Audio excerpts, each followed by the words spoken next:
and then think about your goals or objectives. Okay?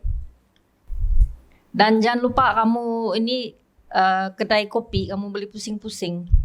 You may want to give input to other tables. Okay, so how long do you want? We have to do destiny delivery. We have to do all this and close by 4 p.m. so we can go jalan-jalan. But then we must deserve to go jalan-jalan. I was busy on my phone tadi sebab ada yang menghantar kamu message kepada CSET. Selamat tengah hari, Elephant Ranger Team, Grup A. Saya Dr. Sen dari Jabatan Ibu Air. Saya ingin mengucapkan ribuan terima kasih kepada semua kerja-kerja dan tugas-tugas kamu yang buat untuk membantu dalam konservasi gajah di kawasan Grup A. Kerja yang kamu buat ini amat penting dan kami sangatlah menghargai kerja yang kamu buat. So elephant conservation is a very important thing to do. Saya tahu juga kemungkinan kamu menerima tomahan daripada orang-orang kampung yang mengatakan bahawa kamu lagi sayangkan gajah daripada sayangkan manusia. Keep the faith lah. Saya tahu itu tomahan saya rasa tidak betul. Kerana kalau ikut betul sebelum kita manusia pergi ke tempat itu, itu memang adalah rumah gajah ataupun habitat gajah sebenarnya. So apa kita mau buat adalah kita mau hidup bersama gajah. Manusia dan gajah perlu hidup bersama. So carry on your good work, and if you need any help, just let us know at Wildlife Department. Thank you. All right, so let's come back together at 2 p.m. Okay? Hosts at your table. And remember, guys, once you've given your contribution, you want to go to other coffee tables, you can go there. Mana tahu host tu dia mau ada makanan yang sedap di tiap-tiap meja dia, supaya dia boleh menarik All right, good luck. Penginspirasi sebagai model yang So what we've been discussing about is we're doing an education, and then it has 3 factors that we need to work on it, which is vision, strategy, and goals. So for our vision is that one of it is worldwide recognition, and the second is to strengthen relationship between humans and elephant. So one of the strategy is of course through the form of arts. And also education.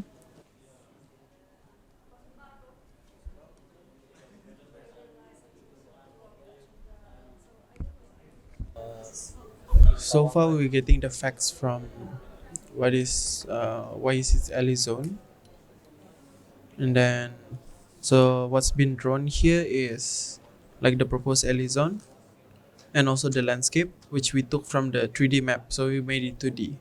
So that we can scribble over. Kali dengan komuniti di bengkel ke apa kan untuk bentangkan orang punya. Grup ni membincangkan berkenaan dengan hubungan di antara pihak berkepentingan seperti kerajaan, komuniti dan juga company, estate. So kami sudah bincangkan pasal visi, strategi dan goal. So cuma visi ni belum finalize lagi. Ya, lebih kurang berbunyi macam mewujudkan hubungan harmoni dan menjadi jambatan di antara pihak berkepentingan. Lepas tu strategi dia adalah untuk membuat perjumpaan berkala dengan kerajaan dan komuniti dan juga membuat MOU lah, Memorandum Perjanjian Persefahaman di antara pihak-pihak berkepentingan. Program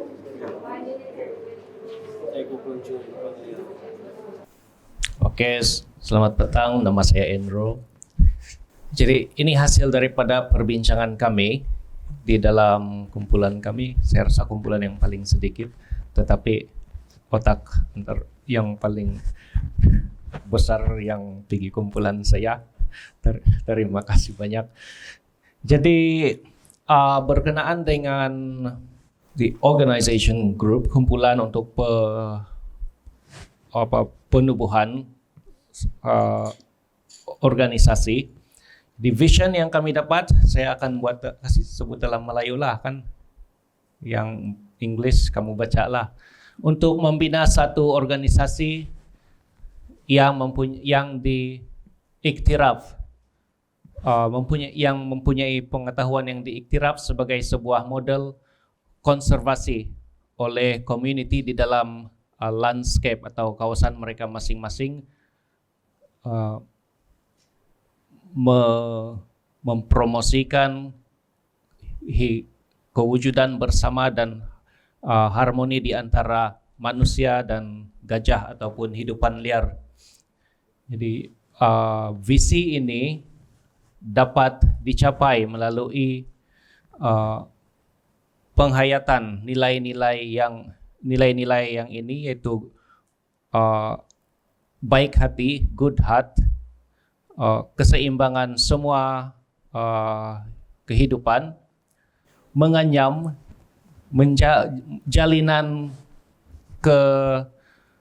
perhubungan antara manusia dan gajah di dalam dan di seluruh landscape lah. Itu visi. Dan strateginya adalah yang pertama daripada 4 strategi, mengukuhkan pasukan dengan kemudahan-kemudahan dan kemahiran-kemahiran, keupayaan-keupayaan yang diperlukan. Yang kedua, memastikan bahwa masa depan pasukan itu akan berterusan, akan kekal melalui latihan yang diberikan kepada generasi baru. Dan yang ketiga, membantu, menyokong komuniti lain untuk membina program ranger gajah dan juga kerja-kerja lain atau program lain yang bukan berkenaan dengan gajah, contohnya macam orang utan lah. Yang keempat, secure recognition for CERT approach locally and internationally, mendapatkan pengiktirapan bagi CERT, kaedah yang diamalkan oleh CERT bukan hanya di peringkat tempatan tetapi juga sehingga ke peringkat antarabangsa. Dan goals and objectives, yang pertama untuk dapat mendaftarkan sebagai sebuah pertubuhan. Dan yang kedua, mendapatkan dana untuk plan kerja selama 5 tahun. Dan yang ketiga, membina atau membangun satu pasukan pengurusan, membina dari segi keupayaan untuk sebuah pasukan pengurusan lah, tim CERT. Dan yang keempat, membina program of work beyond just the ranger team to include other areas. Membina kerja-kerja lain di samping kerja-kerja sebagai ranger, pasukan ranger saja, yang seperti pembangunan ekopelancongan dan melatih community lain lah. Jadi itulah yang kami telah dapat bincangkan tadi. Dan terima kasih. Kami punya topik tadi adalah Elizon, zon gajah. Tapi dalam Elizon ada juga tentang hidupan air. Ini semua apa yang telah ditulis masa kita letak, apa yang kita mau vision untuk masa depan. Dan kami bercerita tentang kenapa itu tempat dijadikan Elizon. Dan kenapa ada tuh Elizon?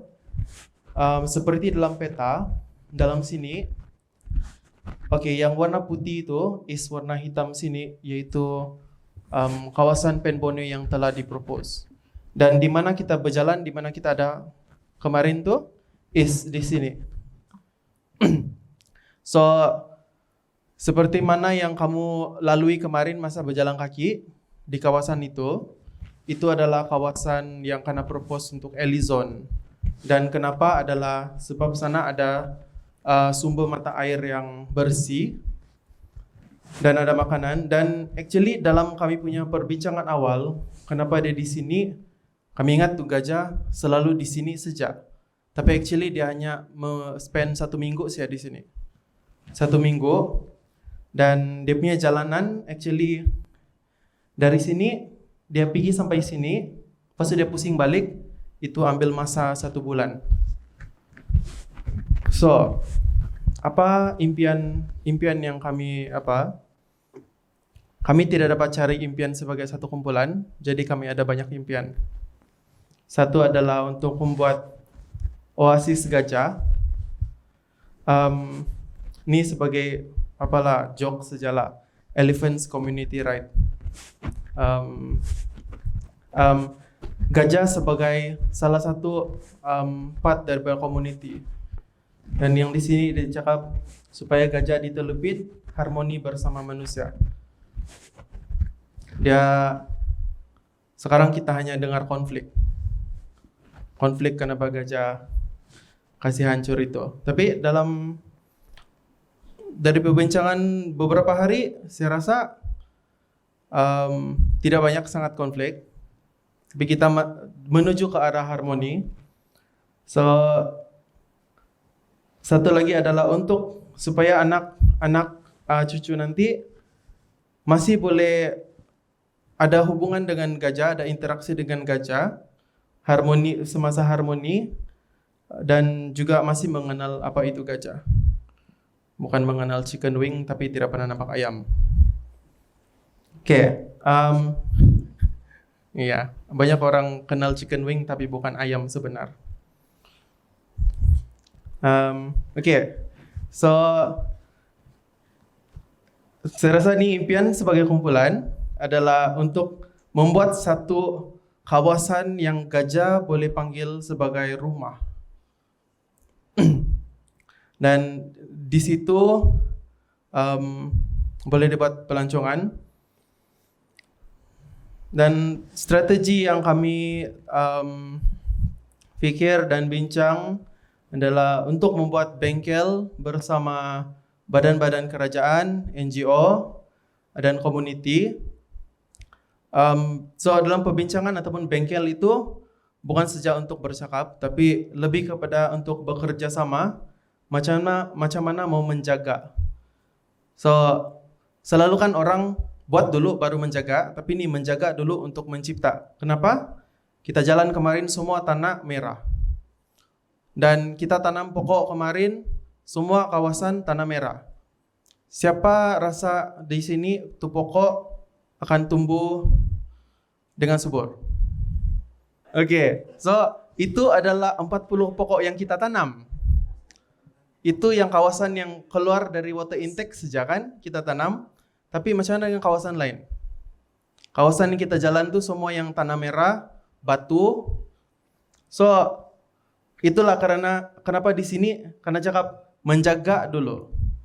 So bersama-sama menjaga ini kawasan supaya dia boleh dicipta sebagai kawasan zone gajah, which is to take care of the place before it can be turned into an Ellizone, because now it's just a barren land. Dan kita mandi di air saja, tapi di atas itu tanah saja habuk. So, dan di sana belakang lagi hutan memang banyak, tapi kawasan yang kosong tuh is just kawasan kosong yang ada periuk kera. So itu sajalah yang dari perbincangan kami tadi.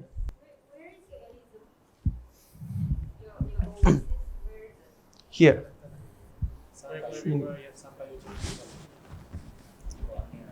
So kita kemarin kita masuk dari sini. Yeah, I understand. But This you one. say you have a hatched area. Where is this hatched area? Oh, sorry, it's just the outline of the room. Yeah, this one. The But you just said just now that you want to create an oasis. So is that the oasis? yeah, the alley zone. But it's not the whole area, huh? Yeah, is the because from Liton and Idlan punya info is for 1 month they will move here, but they will spend a whole week in here, which is where it was proposed to be the alley zone. So that's the longest place they are there. Berapa ekar yang 50 ekar yang menurut? Dulu perhutanan sama Jabatan Hidupan Liar sudah bagi Beni. Sebelum tukar si siapa Muhammad kah tadi saya jumpa, masih dia di sini. Memang sudah kami kena bagi, tapi bila tukar sama si Sofian, kami rujuk sama Sofian, tidak tahu sudah. Yang apa size yang dia bagi? Berapa besar? Dulu kami kena bagi dari sini pergi di sini. Nggak tahu berapa besar nih. Ini jalan cadangan Puan Borneo, inilah kami kena bagi untuk tanam makanan gajaba dulu. Tapi tidak tahu berapa besar. Kita boleh buat mapping. Ya, boleh. Mapping supaya kita boleh faham betul-betul size dia. So, saya tengok kamu punya strategi ni macam action under delivery. What will we do? Because okay, so my question would be you alley zone. Siapa yang akan mengurus?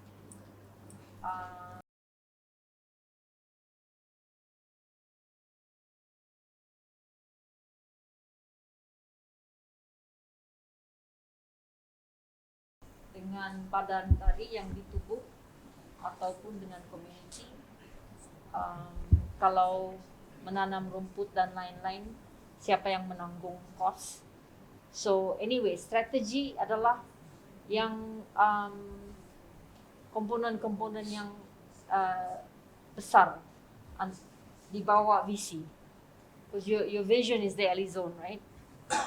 So to make a vision really clear, you say what is the alley zone? What does it mean? Yes, I see you say home for the elephant. What is your size? And then your strategy will be the partners, the how is it managed, and then these things here you are calling strategies would be lower down, more towards action. So I'd still be interested to know the strategies. Okay, but I think it's a good start. Fun, guys. Maybe you explained this and I didn't understand how, but elephant community rights. That's a community what? Elephant community rights. Yeah. It was elephant as part of the communities, but it just like wrote. Yeah. Like in some countries they have rights in nature. So, It's a very important, exciting idea that yeah. many people around the world are looking at that. Yeah, and that could be a strategy. So, or it's in your vision that an elephant zone recognizes elephant rights. You see what I mean? It's so if you look at certain literature in countries, I think Colombia, they have New Zealand as well. the rights of nature. So they are treated like communities and they have rights. So you can look that up actually, and then we can Yeah. design for the alley zone hak asasi gajah. Thing to add to that, it won't be Sabah if we don't have any rights towards Sabah. So it won't be an elephant home if they don't have any rights to the home. Yeah. would say that would be part of the vision. Yeah. And then your strategy would be how will you build this LE zone? Yeah. Alright, great. Thanks. Oke, nama saya Samsudin daripada grup 3 akan membentangkan hasil perbincangan kami tadi 6 orang. So kami punya tajuk sebenarnya lebih kepada macam alternatif lain untuk penduduk komuniti di kawasan Telupit dan Timsed untuk mendapatkan sumber pendapatan ekstra. So kami punya visi memperkasa ekonomi dan taraf hidup penduduk setempat. So bila kita tengok daripada di tajuk ini, kita ada 2 main fokus kami. Yang pertama ekonomi, dalam masa yang sama dia akan membantu kita punya government untuk recover, dan taraf hidup penduduk setempat ni akan meningkatkan rumah taraf hidup daripada segi fasiliti yang dorang akan sumbangkan. Kami ada bincang dan kami akan berasa sedikit yakin dengan ekoturism di Telupit ni akan berjaya disebabkan mungkin dari segi dia punya kedudukan yang agak strategik, sebab daripada Tawau Sandakan dia cuma ada satu jalan yang menuju ke KK. Lepas tu dia punya location dia tidak jauh daripada main road, jadi kami percaya dan rasa macam ada potensi untuk ekopelancongan di Telupit ni dijalankan. Jadi kami punya strategi, ada beberapa strategi daripada perbincangan tadi. Yang pertama untuk mewujudkan program homestay. So homestay ni secara tidak langsung akan meningkatkan taraf hidup penduduk setempat. Selain itu dia dapat macam represent culture di Telupit. Bila orang luar datang, dorang tengok macam kamu punya budaya penduduk setempat, kamu punya pakaian tradisional, kamu punya makanan tradisional. So secara tidak langsung benda tu akan menarik minatlah orang luar untuk datang sini. Sebab bila kita tengok jalan ni, orang akan tertarik untuk singgah di Kundasang kan. So dengan harapan bila ekoturism ni wujud di Telupit, kita boleh tarik orang luar untuk datang. Lepas tu yang kedua, kami punya target untuk mewujudkan night safari, zoo malam lah untuk kawasan LE Zone. Lepas tu yang ketiga, program pelancongan hidupan liar, flora dan fauna dan geologi. Ini pun adalah salah satu strategik yang kami rasa macam perlu dibuat untuk menarik lebih pelancong. So daripada kami fokus dengan homestay, kami fokus untuk benda-benda lain untuk memperbanyakkan aktiviti-aktiviti yang boleh dilakukan di Telupit. Dan yang terakhir, strategiknya adalah bengkel pelancongan untuk sebelum apa-apa proses ekopelancongan dijalankan, bengkel untuk memberi pendedahan kepada penduduk kampung. Motif utama kita membuat ekopelancongan ini untuk memberi kefahaman kepada mereka dan memberi benefit kepada penduduk kampung. Dan yang last kali kami punya objektif, so bila kita sudah buat ekopelancongan di Telupit dan meningkatkan taraf hidup, so dia akan secara tidak langsung akan meningkatkan ekonomi setempat dan negeri Sabah terutamanya akan mendapat kesan positif. Dan yang kedua, mewujudkan peluang pekerjaan. Kami ada bincangan Sylvia, so Sylvia ada bagi satu cadangan yang macam Timsed mungkin akan fokus untuk jaga gajah. Lepas tu akan ada satu special team untuk yang bekerja khas untuk mempromotkan pelancongan. So secara tidak langsung dia akan memberi peluang pekerjaan kepada belia-belia setempat lah. Lepas tu yang ketiga, dia punya objektif untuk menambah kemahiran. Untuk menambah kemahiran tu untuk tim satu sendiri, meningkatkan kamu punya knowledge, kamu daripada segi pelancongan dan seterusnya penduduk setempat lah dapat meningkatkan kemahiran masing-masing. Dan yang keempat tu memelihara alam semula jadi. Sebab bila kita tengok kita punya strategi ni, salah satu adalah untuk yang ekotourism. So bila kita sebut pasal eko, secara tidak langsung benda tu orang tahu okay, pelancongan kita ni based on yang Go Green punya. So kita akan secara tidak langsung memelihara alam semula jadi yang tersedia lah. Dan yang last kali, penyelidikan kelestarian. So sini saya kurang faham sikit ni, mungkin Cipa boleh explain yang lestari. Okey, penyelidikan kelestarian ni lebih kepada citizen science, di mana bila kita mengikut melaksanakan strategi kita ni, secara tidak langsung kita dapat mendokumentasi apa hidupan liar ataupun apa habitat yang berada di hutan simpan Tawai, apa tumbuhan yang tumbuh di sini, dan dari segi geologi dia apa semua dia itu. Dan secara tidak langsung kita boleh bekerja sama dengan UMS contoh dia, dan apa-apa institut yang berkepentingan lah. So today we'll be talking about our points of this whole program through educations. So we don't write much, but hopefully we could elaborate. We could hopefully elaborate it. So we only have one vision for it, and we go straight to the point, which is strengthening relationship between humans and elephants. Dalam BM, untuk memperkukuhkan hubungan antara manusia dengan gajah. Jadi, kenapa itu adalah visi kita? Visi yang pasukan saya pilih. Sebab pertama sekali, ini lebih kepada pengalaman saya sendiri. Apabila saya membuat kajian Plain Borneo, saya perasan beberapa orang kampung mereka tidak memahami apa yang sedang berlaku dengan kampung mereka, terutamanya dengan laluan Plain Borneo yang sedang diminat tersebut. Jadi mereka inginkan kemudahan-kemudahan tersebut, tetapi mereka tidak mempedulikan hidupan liar yang berada di kawasan kampung tersebut.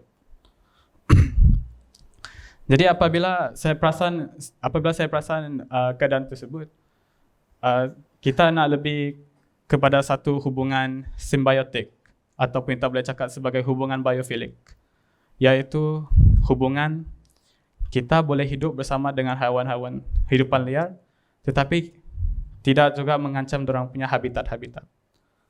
Itu adalah visi untuk yang kita orang pilih lah. So dia straightforward.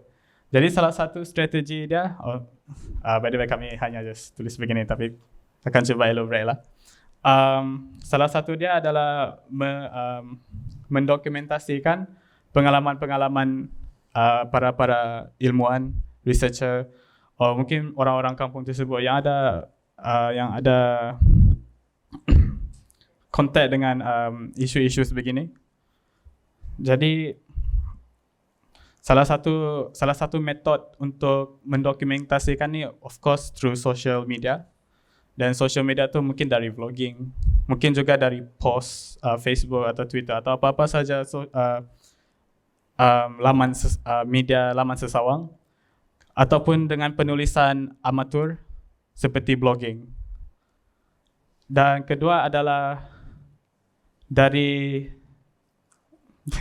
yang kedua pula adalah daripada perspektif seni. Dan yang seni ni mungkin dia dari penceritaan, juga dari bentuk visual, juga dengan bentuk yang lebih fizikal.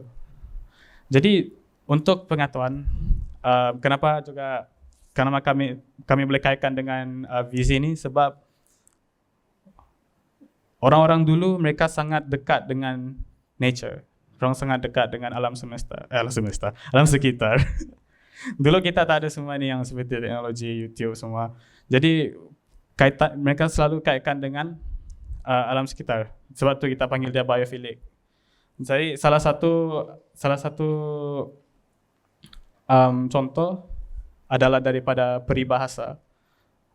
Gajah sama gajah berlawan, pelanduk mati di tengah. Itu salah satu dia lah. So dia memang dia ada correlation dari nature. So saya perasan juga dulu kalau dekat Jepun, salah satu orang-orang dewasa ni nak bawa yang golongan-golongan budak untuk bercakap yang topik-topik heavy seperti ini.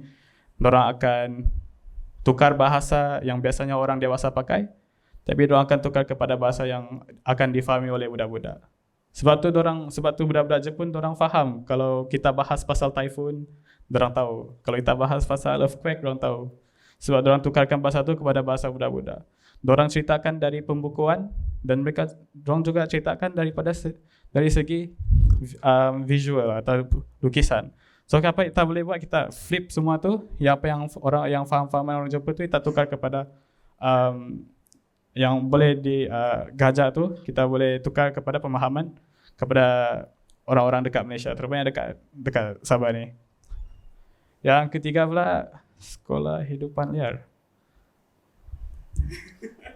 Mungkin banyak yang tidak nampak benda ni macam biasa-biasa. Tapi bagi saya, sekolah hidupan liar ini kan perlu ada. Kenapa? Saya ada pengalaman sendiri, ini cerita saya. Masa saya di KK, berada di Gaya Street, Tamu Gaya Street, saya jumpa nih penjual yang mau jual cenderawasih baju-baju binatang untuk yang ada di Sabah nih. Saya bertanya, adakah baju gajah? Cakap tiada. Kenapa tiada? Saya bilang, di Sabah mana ada gajah? Di Sabah tiada gajah, dia bilang. Jadi itu pygmy elephant itu apa? Saya bilang. Dia pun bingung. Ini betul berlaku. Lepas itu bukan setakat di Sabah, di Tulupit ini sendiri pun ada juga yang tidak tahu ada gajah di sini. Ada hidupan gajah yang betul ada di sini, yang di Tulupit. Dan kalau kita tengok di media sosial macam Facebook, yang tapir tuh dong bilang panda, kan? Tapi nggak tahu lah sama ada itu main-main atau betul-betul. Ada yang anak babi, orang sangka rusa, anak rusa. Jadi nampak betul yang generasi akan datang ini akan tidak kenal apa spesies-spesies hidupan liar yang ada di Malaysia, betul tidak? Jadi kalau ada satu badan yang derang kasih pertengahan di sekolah hidupan liar yang dia orang bagi kenal apa kepentingan hidupan liar ni, mungkin pengetahuan pasal hidupan liar ini dan penjagaan hutan mungkin bertambah baik. Saya rasa begitulah. Okay. So maka yang ketiga adalah goal. Jadi untuk matlamat. Ya, untuk goal, so bukan education through vlogging. They are actually not spread the whole relationships between humans and elephants dari education. Sini ada huraian. Jadi salah satu cara mungkin pendidikan di sekolah atau mata pelajaran baru tentang hidupan liar di Sabah. Dorang terapkan masuk kepada sistem edukasi formal di Malaysia. And then kalau idea ni boleh dijalankan, mungkin Tulupit boleh menjadi satu kawasan utama kajian untuk gajah di Malaysia ni. Mungkin juga sebagai satu kawasan utama kajian di dunia. So itu sajalah. Terima kasih. Okay, Assalamualaikum. Kami punya kumpulan membincangkan hubungan SET dengan pihak berkepentingan. Semua cerita kamu di sini tidak berguna tanpa ini. Okay, so pay attention. Kalau tiada hubungan yang baik, tiadalah semua ni. Kamu tidak boleh buat semua ni sendiri. Dan visi kami adalah untuk memberi inspirasi kepada pihak kerajaan dan komuniti agar dapat bekerjasama dalam semangat solidariti ke arah konservasi. Okay? Sounds like a vision, kan? Strategi yang pertama, kami ada 3. Perjumpaan berkala dengan pihak kerajaan dan komuniti. Detailnya nantilah kita bincang macam mana mau buat. Second one is MOU dengan siapa-siapa yang kita rasakan perlu. Dan yang ketiga, SET menyokong aktiviti yang dianjurkan oleh pihak berkepentingan. So di situ boleh jalankan hubungan yang lebih baik lah. Bila kita sokong dorang, insyaAllah dengan harapan dorang pun akan sokong apa yang kita buat. Okay, goal, objektif. Yang pertama, wujudkan kerjasama dengan pihak berkepentingan dengan lebih efektif dan baik. Okay, sekarang ada kerjasama, cuma mungkin kurang efektif dan kurang baik. Yang kedua, jalinan hubungan dua hala yang produktif secara berpanjangan. Maksudnya kita tidak mau SET saja yang memberi tanpa menerima. Kita mau kamu pun menerima apa yang dorang boleh bagi dengan kamu dan kamu pun memberi dan menerima. Dan dorang pun memberi dan menerima. Yang ketiga, meminimumkan ketidaksefahaman dengan dan di antara pihak berkepentingan. Maksudnya di sini, ketidaksefahaman dengan pihak berkepentingan ni maksudnya ketidaksefahaman set dengan pihak berkepentingan. Dan di antara ni pula adalah ketidaksefahaman di antara pihak berkepentingan itu sendiri. Komuniti tidak faham kerajaan punya tugas, kerajaan tidak faham estate punya tugas dan sebagainya. Orang tidak faham. Dan ya, secara ringkas dan padat, itu sudah kami punya posit paling sikit 3. So ya, harap kamu faham dengan kami punya perbincangan tadi lah. That's it. Thank you.